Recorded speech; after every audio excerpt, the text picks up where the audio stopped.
Under the pouring rain at bus stop 52, an elderly woman sat crying in despair after losing her wallet and being unable to pay the fare. Just as the driver coldly shut the doors, a 14-year-old black boy blocked them. Spent his last $7, the money he'd saved for his mother's medicine, paid her fare, pulled her aboard, and draped his hoodie over her trembling shoulders, without knowing that those $7 would soon bring a convoy of luxury cars and lawyers to the building, setting off a turning point that would change everyone's fate. Before we go back, let us know where you're watching from, and subscribe, because tomorrow I've got something extra special for you. The rain came down in sheets that night, the kind of cold that seeped through your clothes and settled into your bones. Under the flickering yellow light of the bus shelter, everything looked worse than it actually was, which, considering how bad it actually was, said something. Charlotte Whitmore stood there, and honestly, she looked like hell. Her cashmere coat, the one that probably cost more than most people made in a month, was streaked with mud from collar to hem. She'd slipped on the sidewalk 3 blocks back, gone down hard on her knees. Now she was digging through her purse with shaking hands, emptying it onto the cracked plastic bench. Lipstick tissues, reading glasses. No wallet. No, no, no. Her voice cracked. She dumped the purse upside down, shook it. A mint fell out and rolled into a puddle. The bus pulled up with a wheeze of brakes and a blast of diesel exhaust. The doors folded open. Well, the driver didn't even look at her. Frank something or other, according to the name tag pinned crooked on his shirt. Big guy, the kind who'd probably been told he had a face for radio, and took it as a compliment. "You getting on or what?" Charlotte climbed the steps, her legs stiff from the cold. "I'm terribly sorry, but I seem to have lost my—" "No card, no cash, no ride." Frank cut her off like he was reading from a script he'd memorized years ago and was bored of repeating.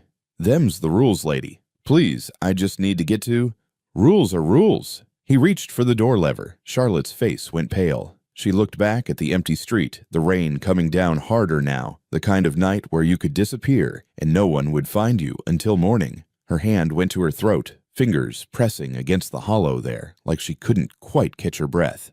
"I can pay you tomorrow. I'll bring double, triple even. I just—" Yeah, everyone's got a story." Frank's hand was already on the lever. Out! That's when Jaden moved. The kid had been standing in the back of the shelter this whole time, so still you'd almost miss him. 14 years old, all elbows and knobby wrists, wearing a hoodie 2 sizes too big, with the hood pulled up against the cold. He had the kind of face that had learned early not to expect much from the world. His hand was in his pocket, fingers wrapped around the bills there. $5, 2 ones, $7 total, crumpled and soft from being folded and unfolded 100 times. He'd counted it 3 times on the walk to the bus stop.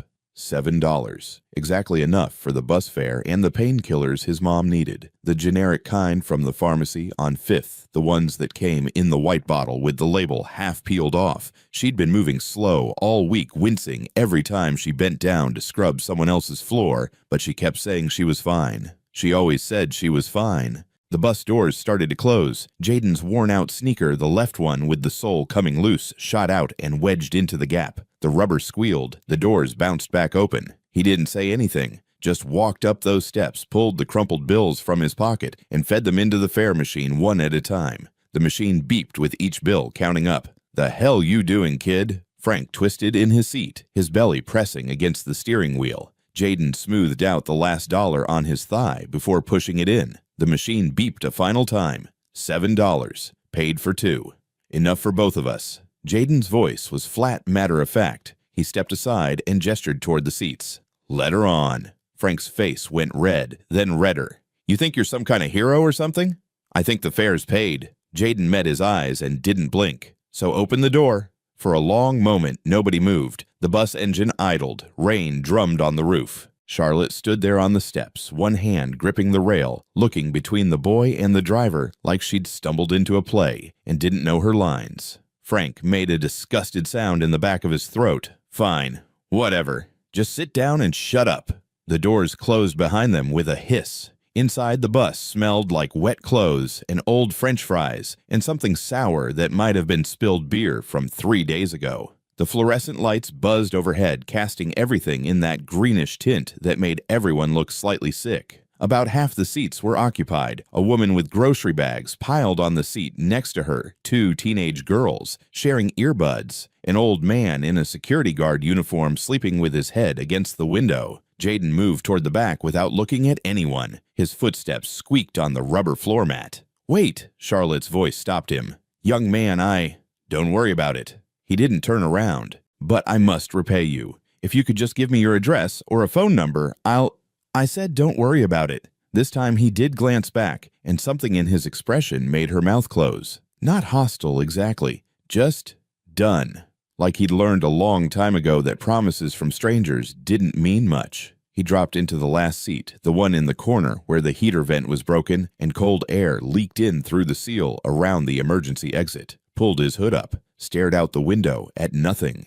Charlotte stood in the aisle for a moment longer. Her hands were still shaking from cold or shock or both. She looked at the boy's hunched shoulders, at the way he'd made himself small in the corner of the seat, and something shifted in her chest, something that felt uncomfortably like recognition. She chose a seat 3 rows up, not too close, not too far. The bus lurched forward, and the city started sliding past the windows. Closed storefronts with bars on the windows, a check-cashing place, a pawn shop, the kind of neighborhood where the streetlights were more broken than working, and nobody walked alone after dark if they could help it. Charlotte's fingers found the edge of her coat and held on. The cashmere was cold and damp under her touch, mud-stained and ruined. This morning, she'd been in a board meeting on the 42nd floor of the Whitmore building downtown, and now she was here, her wallet God knows where, rescued by a child who'd given away what was probably all the money he had in the world. She turned in her seat just enough to see him reflected in the dark window. Jaden hadn't moved. His face was turned away, but she could see his jaw working like he was chewing on something bitter. His hand kept going to his empty pocket fingers, pressing against the denim, then pulling away, then doing it again. The bus hit a pothole, and everyone swayed. The woman with the groceries cursed. One of the teenage girls laughed at something on the phone, and Charlotte Whitmore, who hadn't cried in 20 years, not since they'd lowered her husband into the ground with full military honors, felt her eyes start to burn. She blinked hard, looked away, pressed her lips together until the feeling passed. Outside, the rain kept falling. Inside, the bus rattled on through the night, carrying 2 strangers who just saved each other without knowing it yet. $7, and everything was about to change. The heating system gave up somewhere around Maple Street. Charlotte felt it first, that absence of warmth, the way the air inside the bus suddenly matched the air outside. She pulled her coat tighter, but it didn't help. The mud-stained cashmere might as well have been tissue paper. Her shoulders started to shake. She tried to hide it, pressing her arms against her sides, but the shivering got worse. Her teeth chattered. The woman with the groceries glanced over, then quickly looked away. Nobody wanted to get involved, except apparently one stupid kid who'd already given away his last $7. Charlotte heard the squeak of sneakers on wet rubber. Then Jaden was standing in the aisle beside her, pulling his hoodie over his head in one smooth motion. Underneath, he wore just a thin, gray t-shirt with a faded logo she couldn't make out. "Here." He held out the hoodie. Charlotte stared at it. "I couldn't possibly. You're freezing." He pushed it toward her again. "Just take it." "But you'll be cold." "I'm fine." The lie was obvious. Goosebumps were already rising on his arms, but his face didn't change. "It blocks wind pretty good. Better than that coat." Charlotte's hands moved before her brain caught up, taking the offered sweatshirt. It was warm from his body heat and heavier than she expected. She pulled it over her shoulders like a shawl and immediately felt better. It smelled like laundry detergent and something else. Something young. Alive. "Thank you," she whispered. Jaden just shrugged and turned to go back to his seat. That's when she saw it. As he moved, the collar of his t-shirt shifted, and something caught the light. Not a chain, more like a leather cord worn soft with age, and hanging from it, an old military compass. The brass was tarnished, the glass face scratched, but even from here Charlotte could see the engraving on the back. Her hand shot out before she could stop herself, catching his wrist. "Wait!" Her voice came out sharper than she meant. "That compass. May I see it?" Jaden froze. His whole body went rigid under her touch, like a wild animal caught in a trap. For a second, she thought he might bolt. But then something in her expression must have reassured him, because he slowly reached up and pulled the compass out from under his shirt. Charlotte's fingers trembled as she turned it over. The engraving was worn, but still legible, carved in block letters that had been filled with black ink decades ago. Cap John Miller, 82nd Airborne Division. The bus swayed. Someone coughed. Charlotte's world tilted sideways. 82nd Airborne. Her voice barely made it past her lips. The paratroopers Normandy. Jaden nodded slowly, watching her face.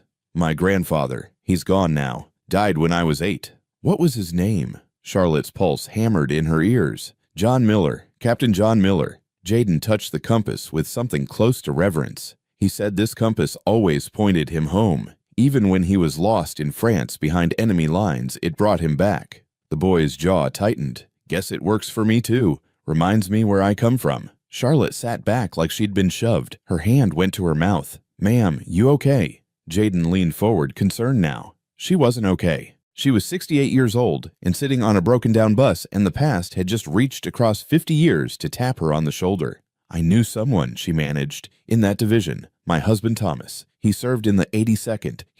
Her voice cracked. She had to stop, breathe, start again. He used to tell me about a Captain Miller. Said Miller saved his life. Said he owed everything to a man who navigated them through hell with nothing but a compass and guts. Jaden went very still. After the war, Thomas tried to find him. Wanted to thank him properly, but Miller had already moved on, disappeared into civilian life somewhere. Charlotte's eyes were wet now, and she didn't care who saw. Thomas died 15 years ago. Heart attack. And I never got to tell Captain Miller what his actions meant, what they gave me, the years I got to spend with the man I loved. The bus hit another pothole.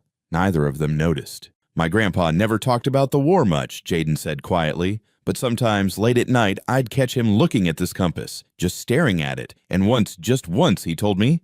The boy swallowed hard. He said the compass didn't just show directions, it showed him who he was. Said every time he looked at it, he remembered he was the kind of man who brought people home. Charlotte reached out and covered the compass with her palm, feeling the warmth of it against her skin. Through it, she could feel Jaden's heartbeat, quick and uncertain. Your grandfather, she said, was a hero, and not just in the war. She looked up at the boy, really looked at him, saw past the worn clothes and the guarded eyes to something bright and fierce underneath. He raised someone who knows what it means to bring people home, even if it costs everything you have.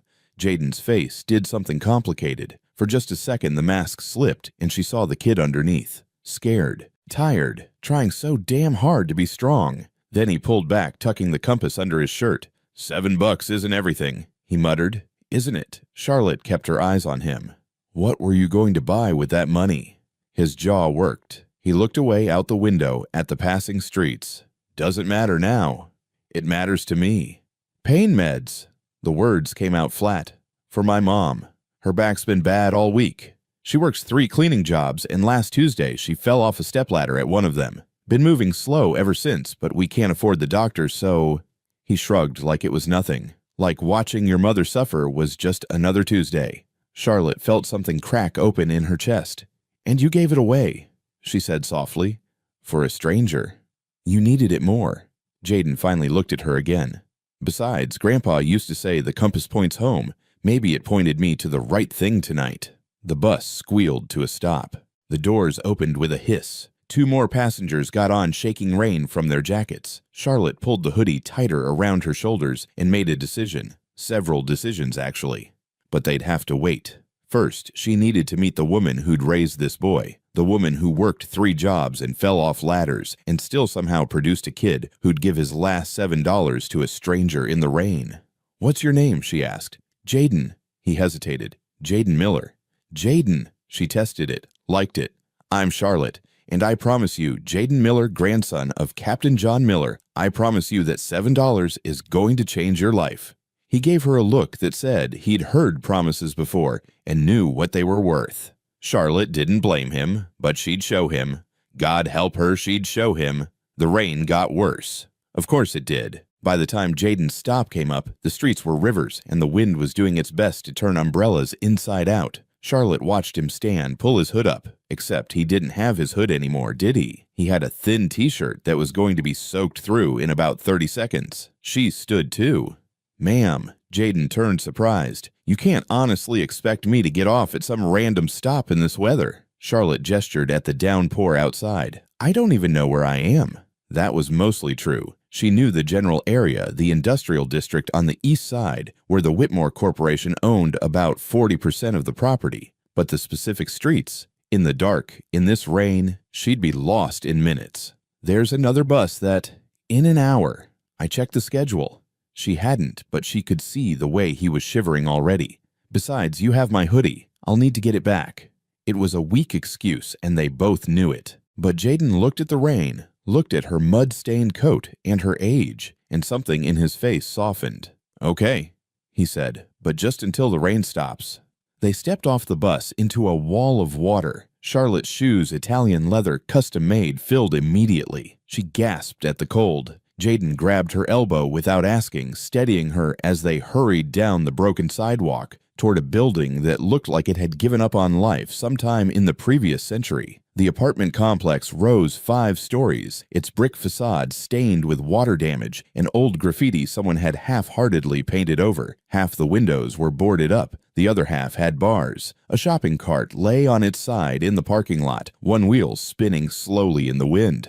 "Welcome to paradise," Jaden muttered, punching a code into the security door. It buzzed, the lock clicked, and he pulled it open. The door dragged across the concrete, scraping loud enough to make Charlotte's teeth hurt. Inside wasn't much better. The hallway smelled like mildew and old cooking oil, and something else she couldn't identify and didn't want to. The fluorescent lights buzzed and flickered overhead, casting everything in a sickly green glow. The tile floor was cracked, and missing pieces showing the concrete underneath. They climbed stairs that creaked ominously under their weight. Second floor, third floor, fourth floor. By the time they reached the top, Charlotte's legs were shaking and her breath came in gasps. She'd done a 5K for charity last spring, but apparently that didn't prepare you for 4 flights in wet clothes while your heart tried to pound its way out of your chest. "You okay?" Jaden hovered nearby, uncertain whether to help or give her space. "Fine." She leaned against the wall just for a second. "Just need a moment." He waited without comment until her breathing steadied. Then he led her down the hall to a door marked 4C in faded brass numbers. The C was hanging upside down. Jaden pulled out a key attached to a shoelace around his neck. "It's not much," he warned. He wasn't kidding. The apartment was clean. That was the first thing Charlotte noticed. Spotlessly clean, actually the kind of clean that came from someone who took pride in what they had, even if what they had wasn't much. But it was also nearly empty. The main room served as living room, dining room, and probably bedroom all in one. A futon covered in a faded quilt sat against one wall. A card table with 2 folding chairs occupied the space near the kitchen. No TV, no decorations on the walls except for a single frame photograph of a young man in military uniform, Captain John Miller, she assumed looking impossibly young and serious. But what struck her most were the pots. 2 large stock pots sat on the kitchen floor, steam rising from them in thick clouds. The stove burners were cranked to high, keeping the water at a rolling boil. The heat and humidity from them filled the apartment, turning it into a makeshift sauna. "The heating's broken," Jaden explained, seeing her stare. "Landlord says he'll fix it. He's been saying that since October." He moved to the stove and adjusted the flame under one pot. "Boiling water works pretty good, though. Keeps the place warm enough." Charlotte opened her mouth, closed it, opened it again. No words came out that wouldn't sound like pity, and she had a feeling this kid had heard enough pity for one lifetime. "Smart solution," she said instead. Jaden's shoulders relaxed slightly. "You want some tea or something? We got—" He opened a cabinet that was mostly empty. "We got tea. Tea would be lovely." He set the kettle on an old aluminum thing with a dented side and pulled down 2 mismatched mugs. Charlotte took off her ruined coat and hung it on a hook by the door, then looked around for somewhere to sit that wouldn't be in the way. "Futon's fine," Jaden said, catching her hesitation. "Mom won't mind." Charlotte lowered herself onto it carefully. The springs groaned but held. Through the thin walls, she could hear a baby crying somewhere, and a TV turned up too loud, and voices raised in an argument that sounded like it had been going on for days. The kettle started to whistle. That's when the door opened. The woman who came through it was maybe 35, but looked older the way people do when they've worked too hard for too long. She had Jaden's eyes, that same watchful, guarded look, and moved with a careful stiffness that spoke of pain barely held in check. She stopped dead when she saw Charlotte. "Jaden." Her voice was careful, controlled. Want to tell me why there's a stranger in our apartment? Mom, this is Charlotte. Jaden set down the kettle. It's a long story. I'm sure it is. Sarah, that was her name, Charlotte remembered from the outline, didn't move from the doorway. Her hand stayed on the knob, ready to push this stranger right back out if necessary. Ma'am, no offense, but he saved me. Charlotte cut in. Your son. On the bus tonight. I was stranded, and she had to stop, gather herself. He gave me everything he had, so I wouldn't be left in the rain. Sarah's eyes cut to Jaden. Everything. He looked at his shoes. Oh, baby. Sarah's voice went soft and broken. The medicine. You needed help more.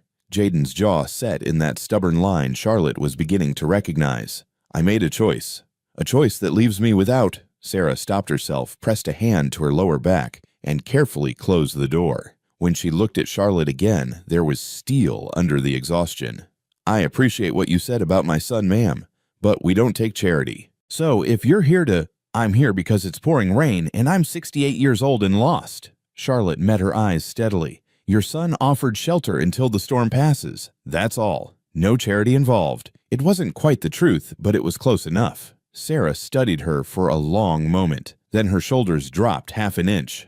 All right, but the tea's gonna be weak. We're stretching the bag. I prefer it weak, Charlotte lied smoothly. They sat at the card table, all three of them mugs of pale tea, warming their hands. Sarah had changed out of her work clothes, a gray uniform with Henderson Cleaning Service embroidered on the pocket, into sweatpants and a stretched-out sweater. She moved like someone whose back was screaming at every step, but had learned to ignore it. What do you do, Mrs.? Sarah left it hanging. Whitmore. Charlotte Whitmore. And I'm in real estate. Also, not quite a lie. She did own real estate. Approximately 42 buildings in this city alone. Tough business, Sarah said neutrally. It can be. And you're in cleaning services. 3 different companies. Sarah wrapped both hands around her mug like she was trying to draw warmth from it. Henderson's on weekdays, Valley View on Saturdays, and private homes Sunday through Tuesday nights. That's... Charlotte did the math in her head. That's almost 80 hours a week. 83 usually. Sarah's voice was matter-of-fact. Gotta be 83 to make the rent and keep food on the table. She glanced at Jaden. And keep this one in school where he belongs. Mom, don't mom me. You're staying in school. Sarah's tone said this was an old argument. I didn't work this hard so you could drop out and bag groceries. Jaden's face did that complicated thing. Again, love and frustration all mixed together. I could help. You can help by keeping your grades up and getting into a good college. That's how you help. Charlotte watched this exchange and felt something tighten in her throat. She'd had these same arguments with Thomas decades ago when his construction business was struggling and he'd wanted to sell his truck to make ends meet. She'd forbidden it, made him promise to keep building, keep trying. It had worked out eventually. He'd gotten a contract with the city, then another, and 3 years later they'd bought their first apartment building. But those early years... What happened to your back? Charlotte asked gently. Sarah's face closed off. Accident at work. What kind of accident? The kind where I fell off a stepladder trying to clean a chandelier. Sarah's voice went flat. At the Vanderbilt estate. You know it. Charlotte knew it. Elizabeth Vanderbilt, her primary business rival for the last 30 years. A woman who'd made her fortune in tech and used it to buy up half the city's luxury properties. They'd clashed at every city council meeting, every charity board, every social function. I'm familiar, Charlotte said carefully. Well, Mrs. Vanderbilt has a very expensive chandelier, 20 feet up. And when I was on the ladder, one of the rungs broke. Sarah's jaw tightened. I managed to catch the railing, but I dropped the cleaning supplies, broke a crystal glass. Baccarat, apparently. Worth $300. Surely she has insurance. She docked my pay. Half a day's wages. Said it came out of my carelessness. Sarah laughed, but there was no humor in it. Funny thing is, I told her supervisor that ladder was unstable last month. Asked them to replace it. But I guess $300 for a new ladder was too expensive. Charlotte's hands tightened on her mug. That's illegal. Workers' compensation should a lot of things. Sarah cut her off. But when you're undocumented, when you're working under the table, you don't get to complain. You just smile and say, yes, ma'am, and hope they don't fire you. The baby in the next apartment started crying again. The argument down the hall got louder. When's the rent due? Charlotte asked quietly. Sarah's face went very still. Tomorrow. Noon. How much? With all due respect, ma'am, that's not your concern. Humor me. Sarah looked at Jaden, then back at Charlotte. Something in the older woman's face must have convinced her because she said $800, which I don't have because of the dock pay and because...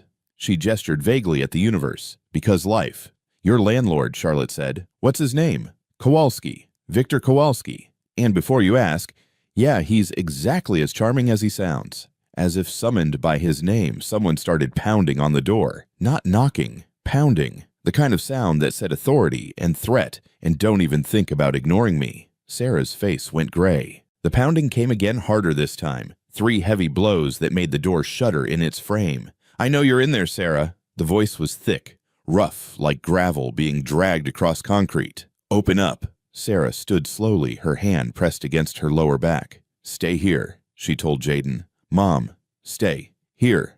She crossed to the door and opened it just wide enough to speak through. Charlotte could see part of a large man filling the doorway, broad shoulders, thick neck, the edge of a tattoo creeping up from his collar. Mr. Kowalski! Sarah kept her voice level. It's late. Yeah, well, rent's due tomorrow, and I got a feeling you're gonna try to weasel out of it again. Kowalski pushed the door wider, forcing Sarah to step back. He filled the doorway, taking up all the space, all the air.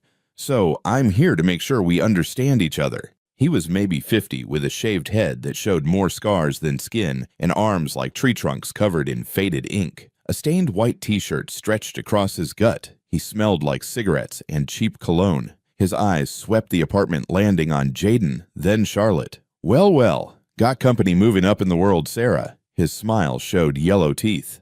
That's nice, real nice. But guests don't pay the rent.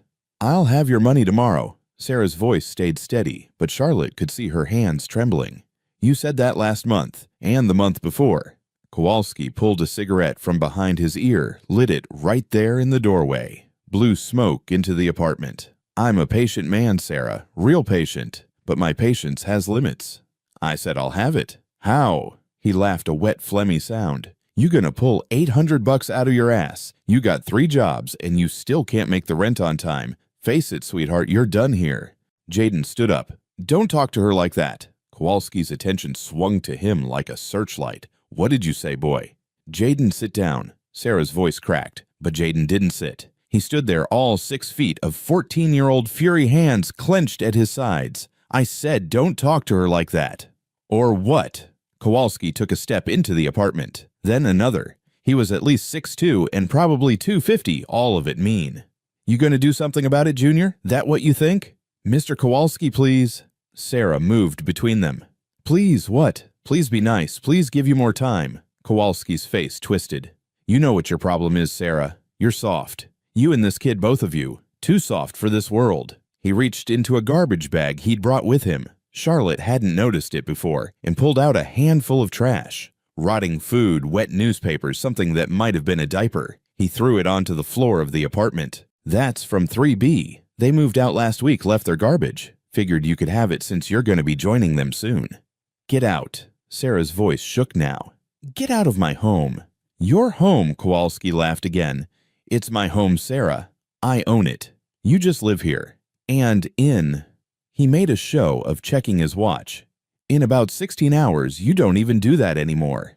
That's when his eyes landed on Charlotte again, still sitting at the card table with her weak tea. Who's the old lady? He walked toward her, leaving wet footprints on the clean floor. She paying you to crash here? That it you running some kind of boarding house without telling me? She's a guest. Sarah's voice was desperate now. Just until the rain. I don't allow guests. Says so in the lease. Additional occupants require written permission and a $50 monthly fee. Kowalski bent down, peering at Charlotte. His breath was terrible. So either she pays up or she leaves. Right now. Charlotte looked at him. Really looked at him.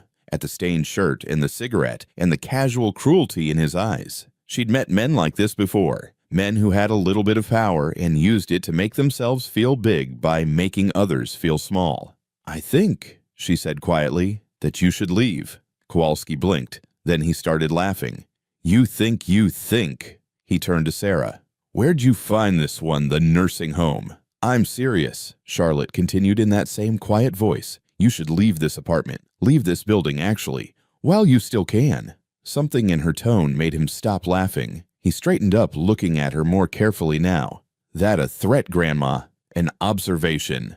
His face went red. You know what, screw the 16 hours. I want you out tonight, all of you. Pack your shit and… No. Sarah stepped forward. The lease says we have until noon tomorrow. That's the law. The law. Kowalski's voice rose. You want to talk about the law? Fine. Let's talk about the law. Let's talk about how you're living here with no proper documentation. Let's talk about how you're working off the books paying no taxes. Let's talk about what happens when I make a phone call to INS. Sarah went white. Yeah, Kowalski said softly. That's what I thought. So here's what's going to happen. You're going to be out by noon tomorrow, or I make that call. We clear? Crystal, Sarah whispered. Good. He dropped the cigarette on the floor, ground it out with his boot, headed for the door, paused. Oh, and Sarah, don't even think about stiffing me on the cleaning deposit. I want this place spotless when you leave. Every stain, every mark. Otherwise, I keep it all. He left. The door hung open behind him. For a long moment, nobody moved. Then Sarah's legs gave out. She sat down hard on the floor right there by the pots of boiling water and put her face in her hands. Her shoulders shook, but she didn't make a sound. Jaden went to her, knelt beside her, put his arms around her. We'll figure it out, he said. We always figure it out. But his voice was thin, stretched tight over desperation. Charlotte stood. Her legs felt steadier now, her mind clearer. The fog that had been hanging over her thoughts all day, the confusion, the disorientation burned away like morning mist. She walked to the phone on the wall, an old rotary phone, the kind you didn't see anymore. She picked up the receiver, heard the dial tone, and smiled. What are you doing? Jaden asked. Making a phone call, Charlotte said. Ma'am, we can't afford. I can. She started dialing her finger, finding each number with practiced ease, a number she'd known by heart for 40 years. The phone rang, once, twice. Then a voice answered, sharp and alert despite the late hour. Whitmore residence. Arthur, Charlotte said, and the relief in her voice was palpable. It's me. A pause. Then Mrs. Whitmore. My God, where have you been? We've been searching. I know. I'm sorry. I've been indisposed. She glanced at Jaden and Sarah, both staring at her now. I need you to bring the car. The Phantom. Of course. Where are you? Charlotte looked at the address taped to the wall by the phone. Parkside Apartments, 4C East District. She paused. And Arthur, bring the legal team. All of them. I don't care if you have to drag them out of bed. Another pause, longer this time. Mrs. Whitmore, is everything all right? Everything, Charlotte said, is about to be. Sarah was on her feet now, moving toward Charlotte with her hands raised. Ma'am, you can't just… Charlotte held up one finger. Wait. Arthur, listen carefully. I need you to pull all records on a Victor Kowalski, Kowalski. He owns this building and possibly others in the area. I want to know every property, every violation, every complaint filed against him. Certainly. Anything else? Yes. Contact Robert at the bank. Tell him to prepare a letter of credit, full backing of Whitmore assets, and get me Marcus from acquisitions. I want to know what it would take to buy this building. Tonight. Mrs. Whitmore. Arthur's voice held a note of concern. It's nearly midnight. Perhaps in the morning. Arthur. Charlotte's voice hardened. How long have you worked for me? 42 years, ma'am. And in those 42 years, have I ever asked you for something I didn't need? A sigh. No, ma'am. Then trust me now. I need you here. With the car, with the lawyers, with everything. And, Arthur, bring my checkbook. The personal one, or both? She hung up. The apartment was dead silent. Even the baby next door had stopped crying. Who the hell are you? Sarah's voice was barely a whisper. Charlotte turned to face them, straightened her spine, lifted her chin. For the first time since she'd stumbled off that bus, she looked like what she was, a woman who'd built an empire from nothing and defended it against every challenger for 4 decades. My full name, she said, is Charlotte Ann Whitmore. I'm the founder and CEO of Whitmore Property Holdings. We manage approximately 428 buildings across 6 states. Our annual revenue is somewhere north of $2 billion, though I'd have to check with accounting to be sure. Jaden's mouth fell open. Sarah backed up a step, then another. You're Charlotte Whitmore, the Charlotte Whitmore. I prefer just Charlotte, but yes. The woman who… Sarah's hand went to her throat. The woman who owns half the waterfront, who funded the new children's hospital, who Who got mugged this morning in front of her own building by two men who thought an old woman was an easy target? Charlotte's voice was dry. They got my purse, my phone, my wallet, everything. I've spent the last 8 hours wandering this city like a ghost, and I would have spent the night in the rain if your son hadn't— She stopped, looked at Jaden. If your son hadn't been brave enough to give everything he had to help a stranger. Jaden shook his head slowly. You could have been anyone. You could have been— But I wasn't anyone. Charlotte crossed to him, took both his hands in hers. I was the granddaughter-in-law of Captain John Miller, and you saved me just like your grandfather saved my husband. She squeezed his hands. Do you believe in fate, Jaden? I don't know. Neither did I. Until tonight. Sarah was crying now, tears streaming down her face. I don't understand. Why are you helping us? We're nobody. You're the mother of the boy who kept me from freezing to death on a bus. Charlotte's voice was firm. And more than that, you're a woman who works 83 hours a week to give her son a chance at something better. Do you really think I don't recognize that kind of strength? But we can't repay. I'm not asking you to repay anything. Charlotte looked between them. I'm asking you to let me settle a debt that's 50 years overdue. A sound outside. Engines. Multiple engines. Jaden moved to the window, pulled back the thin curtain, and froze. Mom, you need to see this.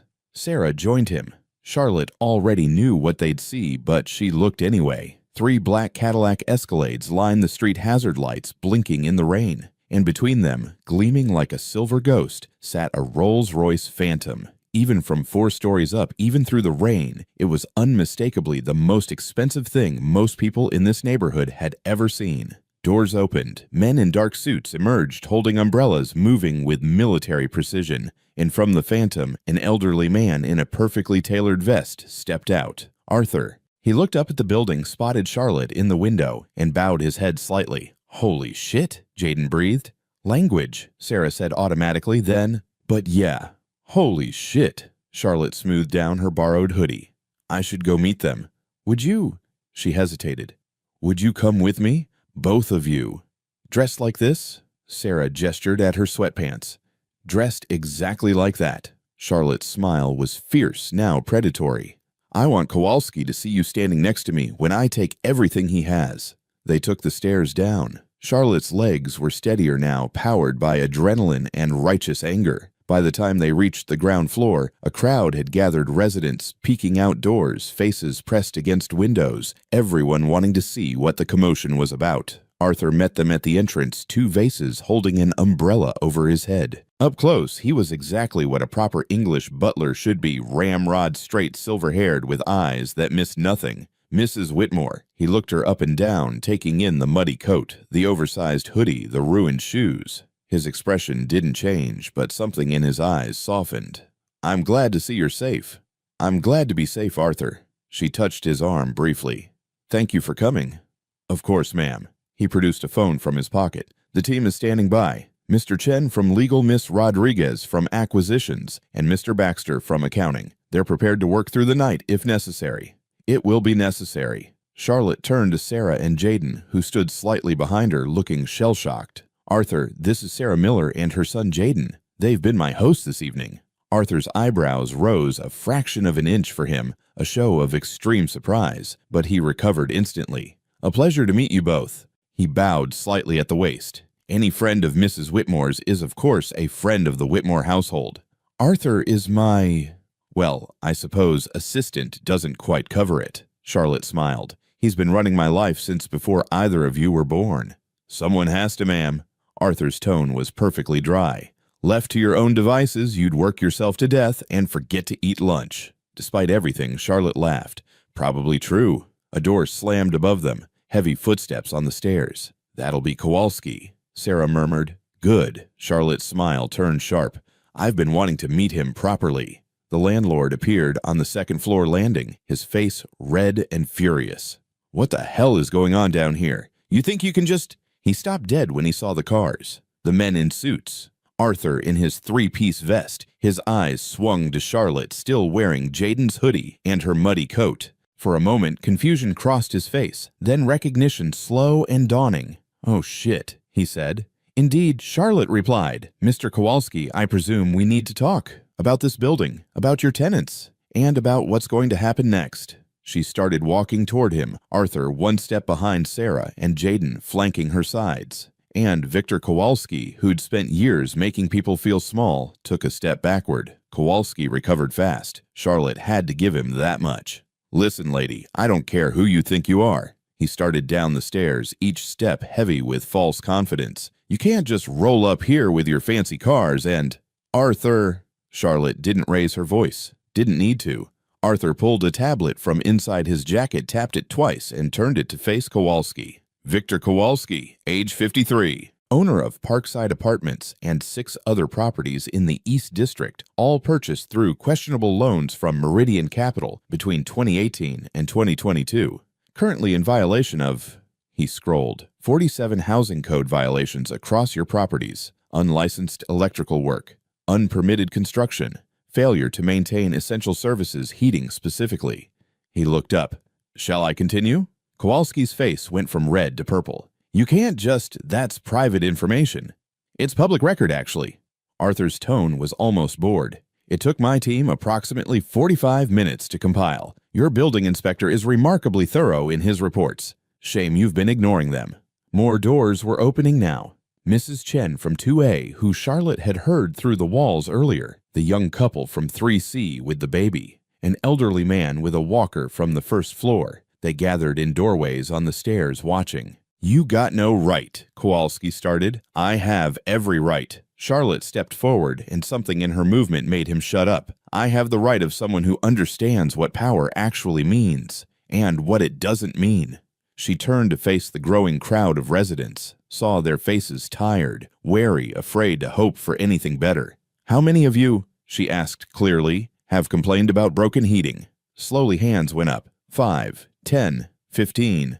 Broken plumbing. More hands. Requested repairs that never came, paid rent that disappeared into nothing while your children slept in coats because there was no heat. Nearly every hand was raised now. Charlotte turned back to Kowalski. "Here's what's going to happen. Arthur." Arthur produced a checkbook. The sight of it, leather-bound, embossed with gold lettering, made Kowalski's eyes widen. "We're going to buy this building," Charlotte said. "Right now. Tonight." "It's not for sale." "Everything's for sale, Mr. Kowalski. We just need to find the right price." Charlotte nodded to Arthur, who began writing. "Your mortgage on this property is $420,000. You've missed the last 2 payments. The bank is preparing to foreclose. I had my team check." Kowalski's jaw worked. He didn't deny it. "So here's my offer. $500,000 cash. You sign the deed over tonight, you walk away with enough to pay off your debt and have money left over." "That's," Kowalski's face twisted, "that's barely above water. This building's worth at least $700. This building is worth whatever someone's willing to pay for it. And given that it's currently a death trap with more violations than apartments, I'd say 500 is generous." Charlotte's smile had no warmth in it. "But if you'd prefer, we can wait for the city inspectors I've already called. They'll be here first thing Monday morning, with the police and representatives from the tenant rights organization I fund." The color drained from Kowalski's face. "Or," Charlotte continued, "you can take this check, sign these papers, and leave. Keep your freedom. Keep whatever dignity you have left." Arthur held out a pen. For a long moment, Kowalski just stood there. Charlotte could see the calculation happening behind his eyes. Anger versus self-preservation, pride versus survival. Self-preservation won. "Fine." He snatched the pen. "Where do I sign?" "Arthur will show you." Charlotte gestured toward one of the escalades, where a woman in a gray suit was setting up a portable table under an awning. "Miss Rodriguez handles all our acquisitions. She'll walk you through it." As Kowalski trudged toward the car, Charlotte turned to Sarah. The younger woman was staring at her like she'd just watched someone part the Red Sea. "You just—" Sarah's voice failed. She tried again. "You just bought our building." "Technically, Whitmore Holdings bought it. But yes." Charlotte looked up at the structure, the cracked bricks, the boarded windows, the general air of neglect. "It's going to need work. A lot of work. New heating system, obviously. Plumbing upgrades, electrical repairs. Probably a new roof. That'll cost." Sarah did some mental math and gave up. "About $2 million, according to the preliminary estimate Arthur got from our contractors." Charlotte smiled at Sarah's expression. "Don't worry. We have good people. It'll be done right. But the rent." Sarah's hand went to her throat. If you're putting $2 million into renovations, the rent will stay exactly the same. That's non-negotiable. Charlotte's voice was firm. This building will be part of our affordable housing portfolio. Fair rent, proper maintenance, no harassment. That's how we do things. The crowd of residents had crept closer, drawn by the conversation. Mrs. Chen spoke up, her voice heavily accented. You're saying, heat will work. No more broken promises. I'm saying the heat will work, the plumbing will work, and if anything breaks, you'll have a phone number that actually gets answered. Charlotte looked around at all of them. You deserve to live somewhere safe, somewhere warm. And now, you will. Mrs. Chen started crying. Then the young mother from 3C. Then others. Sarah wasn't crying. She was staring at Charlotte with an expression that went beyond gratitude into something closer to awe. Or terror. Maybe both. Why? Sarah whispered. We're strangers. You don't owe us. Your son gave me his last $7. Charlotte's voice was soft now, meant just for Sarah and Jaden. Do you have any idea how rare that is? How impossibly beautifully rare? She shook her head. I've spent 40 years in business, Sarah. I've seen what people do when they have power, and what they do when they don't. Your son had nothing and he gave it anyway. That's not something you can teach. That's character. He learned it from his grandfather, Sarah said, her voice thick. And from his mother. Charlotte met her eyes. Don't sell yourself short. This boy didn't learn generosity from nowhere. Jaden, who'd been quiet this whole time, finally spoke. What happens to us now? Now. Charlotte turned to him. Now we go somewhere warm and dry and we talk about your future. Both of you. She glanced at Arthur. Is the car ready? Always, ma'am. The Whitmore estate sat 20 minutes outside the city, behind gates that opened silently at their approach. Sarah pressed her face to the window of the Phantom, watching the driveway unfold a quarter-mile of perfect asphalt, lined with old-growth oaks, their branches forming a cathedral overhead. Jesus Christ, she breathed. Jaden said nothing. He'd gone pale about 5 minutes into the drive and hadn't spoken since. The house mansion really, though, Charlotte hated that word, emerged from the darkness like something from a dream. 3 stories of Georgian brick, warm light glowing from every window columns, framing the entrance like sentries. Arthur pulled smoothly to a stop. A woman in a dark suit was already at the door, holding an umbrella. That's Mrs. Reeves, Charlotte explained. She runs the household. Don't let her scare you. She's fiercer than she looks, but fair. Sarah laughed high and slightly hysterical. None of this is real. I'm going to wake up in 4C with the rent still due and... Charlotte took her hand. It's real. I promise you, Sarah, it's all very real. Inside was warmth and light and the smell of something baking. The entry hall alone was bigger than Sarah's entire apartment, marble floors, a chandelier that probably cost more than Sarah had made in the last 5 years, a sweeping staircase that curved up to the second floor. Hungry? Charlotte asked. Jaden's stomach answered for him with a growl that echoed off the marble. Kitchen it is. Charlotte led them through rooms that Sarah couldn't even process, a library with floor-to-ceiling books, a sitting room with furniture that looked like it belonged in a museum, a dining room with a table that could seat 20. The kitchen was huge and modern and currently occupied by a man in a white chef's coat who was pulling cookies from an oven. Mrs. Whitmore, he beamed. We were so worried. Are you all right? Do you need anything I can make? Marcus, breathe. Charlotte smiled. I'm fine, but my guests are hungry. Very hungry.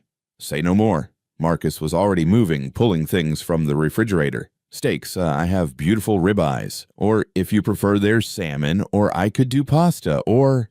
Everything, Charlotte said. Make everything. 20 minutes later, Sarah and Jaden sat at the kitchen island in front of a spread that looked like something from a restaurant. Perfectly seared steaks, butter-poached lobster tails, roasted vegetables that still had a snap to them, fresh bread that steamed when you broke it open. Sarah cut into her steak and nearly moaned. Oh my God. Marcus used to work at Le Bernardin, Charlotte said, picking at her own plate. I stole him 5 years ago. Best decision I ever made. Jaden ate like he was afraid someone would take the food away. 3 bites in, he paused, looked at Charlotte, and said with his mouth full, This is the best thing I've ever tasted. Don't talk with your mouth full, Sarah said automatically. Then, but yeah, he's right. They ate until they couldn't eat anymore. Then Marcus brought out dessert chocolate lava cakes with vanilla ice cream, and somehow they found room for that too. When the plates were finally empty, Charlotte pushed a folder across the counter. What's this? Sarah asked. Open it. Sarah did. Her eyes scanned the first page, then stopped, then went back to the top and started again slower. She looked up. This is a job offer. Property manager for the Whitmore Affordable Housing Division, Charlotte confirmed. You'd oversee all our low-income properties. Make sure they're maintained properly, make sure tenants are treated fairly, make sure another Kowalski never happens again. I don't have any experience. You have the experience that matters. You know what it's like to be on the other side, to be ignored, dismissed, exploited. Charlotte's voice was gentle but firm. I can teach you the business side. I can't teach you empathy. And that's what this job needs most. Sarah's hands were shaking as she turned pages. The salary is $120,000 annually, plus full health insurance, dental vision, 401k matching, 3 weeks paid vacation to start. Sarah's eyes filled with tears. That's more than I make in 2 years. That's what the position pays. You'd be managing 40 buildings, coordinating with contractors, handling tenant relations. It's a real job, Sarah, with real responsibilities. Sarah's voice broke. I don't know what to say. Say you'll think about it, Charlotte smiled. Though I should mention the position comes with a company car and a housing stipend. Can't have my property manager living in substandard conditions. Bad optics. Sarah laughed and cried at the same time. You're serious. You're actually serious. I'm always serious about business. Charlotte turned to Jaden. And speaking of business, she pulled out another folder. This one was thinner. Jaden Miller, currently attending Roosevelt High, I assume. Jaden nodded, wary. GPA, 3.8, he said quietly. Good. Not great, but good. Room for improvement. Charlotte opened the folder. Here's what I'm proposing. The Whitmore Foundation has a scholarship program. Full ride to any university you want. Tuition room, board books, everything. Jaden's fork clattered to the plate. But, Charlotte continued, scholarships aren't given, they're earned. So here's the deal. You keep your grades up. You graduate. And during summers, you work for me. Learn the business. Start from the ground up maintenance, leasing, property management. By the time you finish college, you'll understand every aspect of real estate. Why? Jaden's voice was barely audible. Why would you do this? Charlotte reached across the counter and turned his hand over. There, on a leather cord around his wrist, was the compass. He'd moved it from his neck, but he still wore it. Because your grandfather saved my husband's life, Charlotte said simply. Because you saved mine. And because... She paused, choosing her words carefully. Because I spent 40 years building an empire, Jaden. I have more money than I could spend in 10 lifetimes. And what's the point of all that if I can't use it to give someone like you the chance you deserve? I'm not special. You gave your last $7 to a stranger. Charlotte's voice was fierce now. In a world that had given you every reason to be selfish, to look out for only yourself, you chose kindness. You chose generosity. That's not just special, Jaden. That's extraordinary. Arthur appeared in the doorway. Mrs. Whitmore, Dr. Patterson is here for Mrs. Miller. Perfect timing. Charlotte stood. Sarah, I took the liberty of calling my personal physician. He's going to look at your back. No arguments.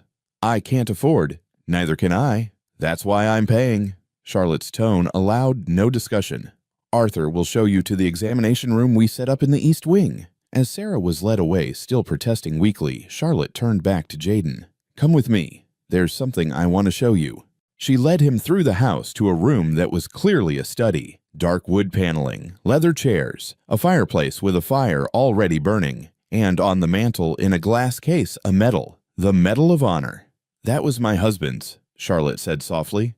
Thomas Whitmore. He served in the 82nd Airborne, your grandfather's unit. She took down a photograph from beside the medal, black and white edges worn with age. Two young men in uniform, arms around each other's shoulders, grinning at the camera despite the mud and exhaustion evident in their faces. That's Thomas, Charlotte pointed to the man on the left. And that's Grandpa.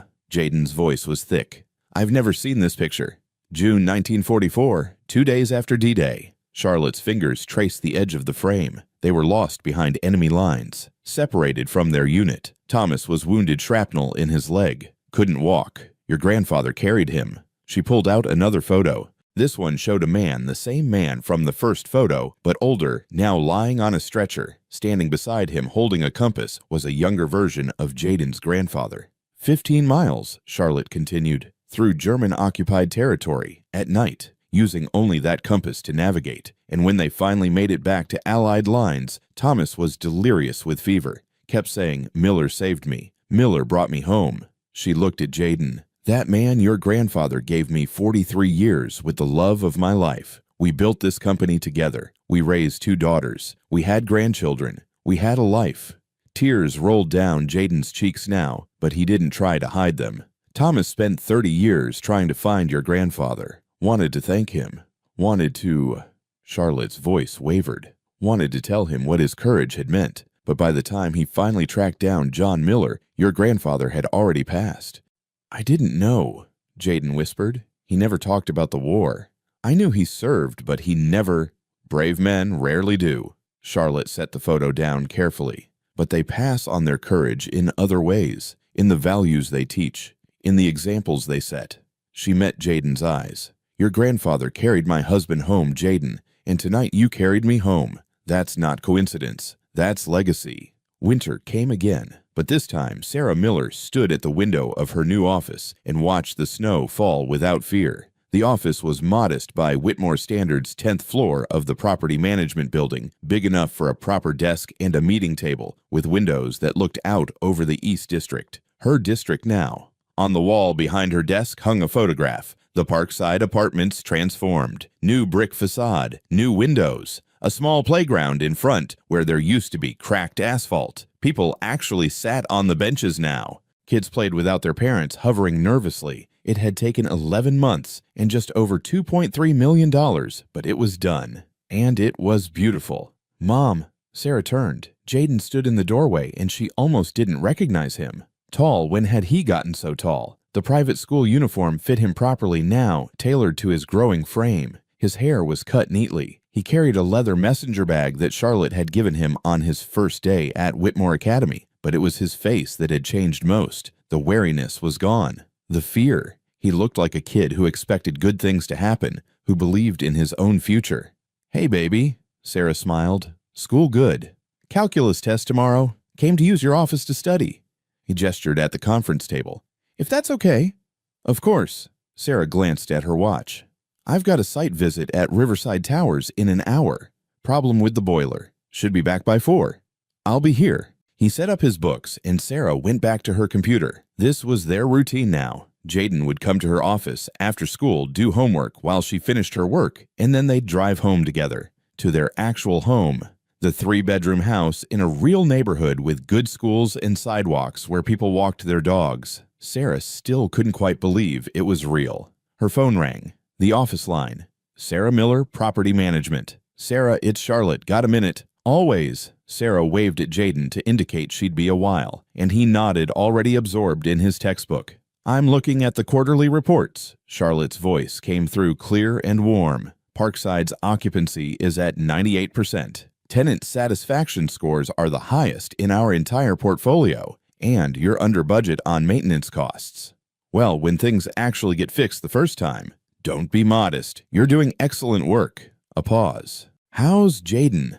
"Good. Great, actually. His English teacher says he's got a real gift for writing." "Doesn't surprise me. That boy notices things, feels things." Charlotte's tone shifted slightly. "Listen, I'm calling because I wanted to run something by you. The foundation is expanding our scholarship program. We want to bring on a student liaison, someone who can connect with the kids, help them navigate applications, that sort of thing. Part-time position, but it pays well. And I think Jaden would be perfect for it." Sarah felt her chest tighten with pride. He'd love that. He's been talking about wanting to do more, give back somehow. "Runs in the family." Charlotte laughed. "Tell him to call me tomorrow.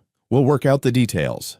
They talked for a few more minutes about budgets and repairs and the 100 small details that went into running affordable housing properly. When Sarah hung up, she found Jaden watching her. That was Charlotte. "Yeah.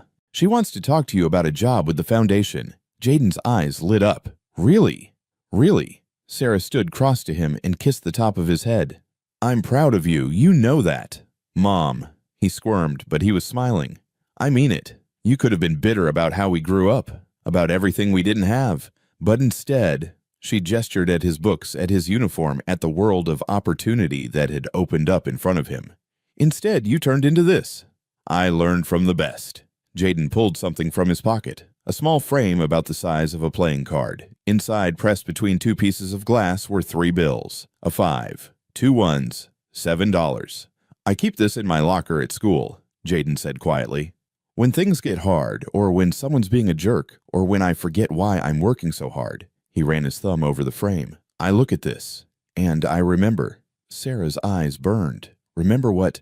That money isn't just money. It's choices. It's power to help people or hurt them. And the best thing you can ever do with it, he looked up at her, is give it to someone who needs it more.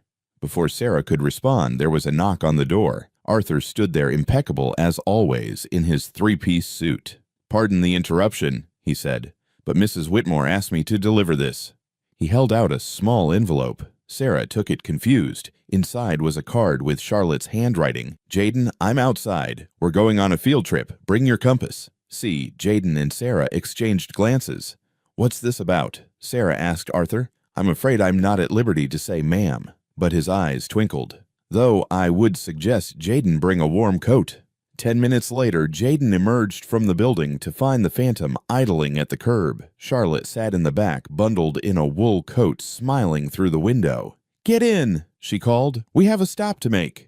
They drove through the city as the afternoon sun slanted low and golden through the buildings. Charlotte didn't explain where they were going, just watched the streets pass and occasionally pointed out buildings. That one we just acquired, going to convert it to artist lofts. Affordable rent for painters, musicians, writers. The city needs more art. That one we sold last year. The new owners are turning it into a tech incubator. Good for the neighborhood. And that one, she pointed to a gleaming tower of glass and steel. That's the Vanderbilt building. Elizabeth's pride and joy. Jaden noticed the slight edge in her voice. You don't like her much. I respect her business acumen, but I don't respect someone who docks a cleaning woman's pay for an accident caused by faulty equipment. Charlotte's smile was sharp. Though I will say her board of directors was very interested when I sent them documentation of her various labor violations. Cost her about $40 million in settlements. You did that for my mom.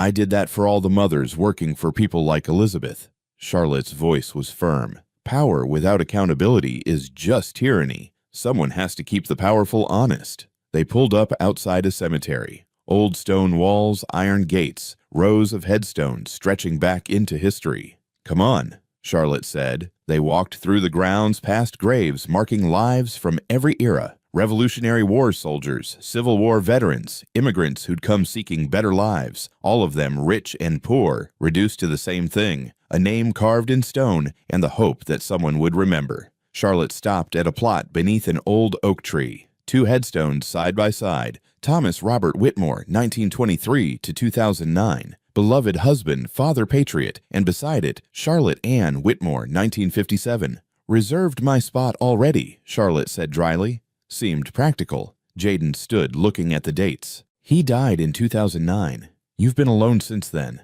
Not alone. Busy. Charlotte touched Thomas's headstone gently. But yes, 15 years without him. Some days it feels like 15 minutes. Others, 15 lifetimes. She reached into her pocket and pulled out something Jaden recognized: the compass. His compass. The one he'd shown her on the bus. You asked to borrow it last month, Jaden said. Said you wanted to have it cleaned. I lied. Charlotte opened her hand. The compass gleamed, but now there was a second engraving on the back below his grandfather's name, carried by Cap John Miller, who brought my husband home, and by his grandson Jaden, who brought me home. The compass always points true. Jaden's throat closed up. He couldn't speak. I wanted Thomas to know, Charlotte said softly, that his debt was paid, that Miller's grandson found me when I needed it most, that the compass came full circle. She pressed it into Jaden's hand, closing his fingers around it. Your grandfather was right, she continued. It doesn't just show directions. It shows you who you are, who you can be. She met his eyes. And you, Jaden Miller, are someone who brings people home. Never forget that. No matter how much money you make, no matter how successful you become, that's your compass. That's your true north. Jaden wiped his eyes with his sleeve. Thank you for everything. Don't thank me. Charlotte's voice was firm but kind. You gave me something I'd lost. Hope. Faith in people, the reminder that kindness still exists. She smiled. I should be thanking you. They stood together in the fading light, the old woman and the young man, connected by history and chance and 7 crumpled dollars that had changed everything. "Mrs. Whitmore," Jaden said after a moment. "Charlotte, please, I've told you 100 times. Charlotte," he smiled. "Do you believe in fate now?" She considered the question, looked at the compass in his hand, looked at her husband's grave, looked at this boy who'd appeared in her life when she needed him most. "I believe," she said finally, "that the world is full of small moments that seem like nothing. A bus fare, a cup of tea, a compass passed down through generations. And I believe that those small moments, when met with courage and kindness, can change everything." The sun was setting now, painting the sky in shades of orange and gold. Arthur waited by the car, patient as always. "Come on," Charlotte said. "Let's go home. Your mother's probably wondering where you are." As they walked back through the cemetery, Jaden hung the compass around his neck. It settled against his chest, warm from Charlotte's hand, heavy with history and meaning. The compass always points true. And as they drove back through the city, past the Parkside apartments where families were coming home to warm houses, past the office where Sarah was finishing her work, past all the places where small acts of kindness were happening in the dark, Jaden understood what his grandfather had meant. The compass didn't just point home. It pointed to who you were when nobody was watching, what you chose when the choice was hard, how you treated people when you had nothing to gain from treating them well. That was true north. That was home.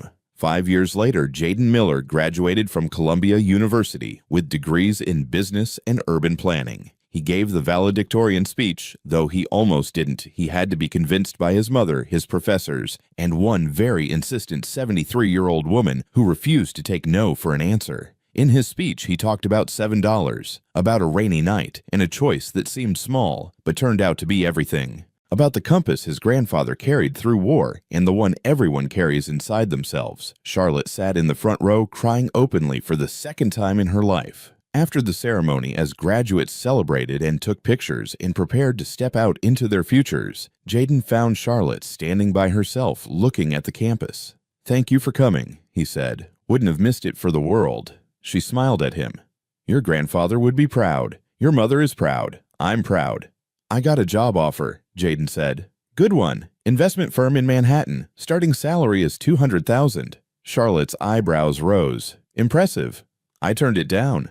"Did you now?" Jaden pulled the compass from under his graduation gown. "I'm coming to work for you. For the foundation.